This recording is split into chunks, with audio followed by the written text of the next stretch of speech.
लोग मुझसे अक्सर पूछते हैं कि जॉइंट्स में से क्रैक साउंड्स आती है, कट कट की आवाज़ आती है, तो क्या ये नॉर्मल है? ये नॉर्मल है अगर आपके क्रैक साउंड्स के साथ में उस जॉइंट में स्टिफनेस, पेन या स्वेलिंग नहीं है तो। अगर क्रैक साउंड के साथ जॉइंट स्टिफनेस, पेन, स्वेलिंग है तो ये प्रॉब्लम है। बट क्वेश्चन आता है कि ये क्रैक साउंड्स आती कैसे है, बनती कैसे है?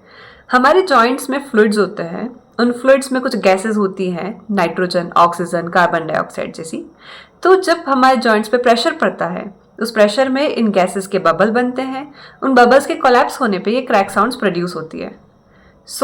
अगर आपके जॉइंट्स में क्रैक साउंड्स के साथ में ये टेंडरनेस, पेन, स्वेलिंग है या स्टिफनेस है तो अपने फिजियोथेरेपिस्ट को जरूर दिखाएं।